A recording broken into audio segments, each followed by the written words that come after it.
kumanaan qof ayaa ka soo qayb galay xafladda aqoonsiga xeerka Soomaaliyeed ee beesha Ciise oo halku dhag looga dhigay xeer Ciise waxa uu gundhig u yahay sinaanta cadaaladda iyo midnimada beesha. Xafladani ayaana ka qabsoontay garoonka weyn ee kubadda cagta ee Diridhabe. munaasabadani waxaa ka soo qayb galay mas'uuliyiin ay kamid ahaayeen madaxweyne ku-xigeenka xisbiga barwaaqe ee dalka mudane aadan faarax ibraahim, madaxweynaha dowladda deegaanka Soomaalida mudane mustafa maxamed cumar, mas'uuliyiin ka socota dowladda federaalka Itoobiya, dowladaha Jabuuti iyo Soomaaliya, marti sharaf iyo qaybaha kala duwan ee bulshada ismaamulka Diridhabe.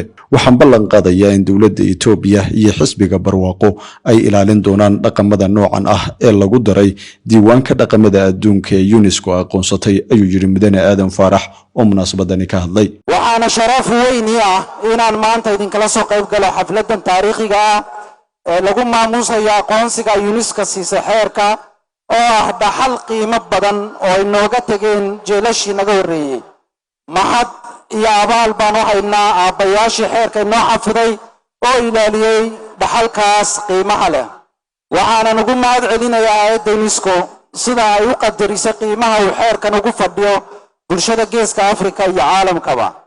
sidoo kale waxaan mahadnaq ballaaran u soo jeedinayaa cid kasta oo kaalin ku lahayd suurtagelinta diiwaangelinta rasmiga ah oo ugu horeeya ogaaska sharafta ogaas mustafa maxamed ibraahim, hay'adda City Heritage iyo aqoonyahanada doorka ku lahaa. xeerka Ciise waa astaan muujinaysa aqoonta, indheergaradnimada iyo ka go'naanshaha aabbayaasheen iyo awoowayaasheen ee dhinaca nabadda, cadaaladda iyo wadajirka bulshada. xeerkan waxa uu diiradda saarayaa isku xidhka bulshada, ilaalinta xuquuqda iyo xallinta khilaafaadka iyadoo la adeegsanayo wada tashi iyo go'aan qaadasho cadaalada. waa xeer ku dhisan ka shaqaynta maslaxadda guud iyadoo la ilaalinayo danaha iyo xuquuqda qof walba. xeerku waa mid suurtageliya in hab nabadeed xal waara loogu helo muranada iyo kala duwanaanshaha iyadoo aan la adeegsanin qas iyo fawdo. waa xeer jiilba jiilka kale isdhaxalsiinayeen oo shacabkeenna ka badbaadiyey dhibaatooyin fara badan. munaasabadan sida heerka sare loo soo agaasimay laguna qabtay magaalada Diridhabe oo ah xarun taariikhi ah oo tusaale u ah midnimada iyo wada noolaanshaha shucuubta Itoobiya, waxay maray cad u tahay ixtiraamka ay bulshadeennu u hayso dhaqankooda iyo taariikhdooda. UNESCO waxay u aqoonsatay xeerkan inuu yahay dhaxal aan ku koobnayn beesha Ciise, balse uu yahay hanti caalami ah oo ay dunidu wax ka baran karto, isla markaana mudan in la xafido si bulshada caalamku sida ugu habboon uga faa'iideysan karto. aqoonsiga UNESCO siisa xeerka Ciise wuxuu kor u qaadayaa sumcadda geeska Afrika oo ka kooban wadamo hodan ku ah dhaqamada iyo hiddaha kala duwan. sidoo kale aqoonsigan caalamiga ah waa mid na xasuusinaya in dhaqankeenu yahay hantida ugu qaalisan ee aan adduunka ku leenahay. wuxuuna inagu dhiirigelinayaa inaynu si hagar la'aan uga shaqayno barashadiisa, ilaalintiisa iyo xoojintiisaba. marwooyin iyo mudanayaal, Itoobiya waxay hadda ka hor UNESCO uga diiwaangelisay sugeyn 17 dhaxal oo isugu jira dhaxal dhaqameed, dhaxal dabiici ah iyo dhaxalka aan muuqan. diiwaangelinta xeerka Ciise oo ay iska kaashadeen Itoobiya, Jabuuti iyo Soomaaliya wuxuu tusaale fiican u yahay faa'iidada iskaashiga saddexda dal ee wadaaga xidhiidhka xooggan ee dhinacyada badan leh iyo sida ay mustaqbalka uga faa'iideysan karaan hiddo dhaqameedka ay wadaagaan si ay uga midho dhaliyaan danaha guud ee lagu kobcinayo xidhiidhka bulshada, isla markaana kor loogu qaadayo horumarka bulsho dhaqaale ee geeska Afrika.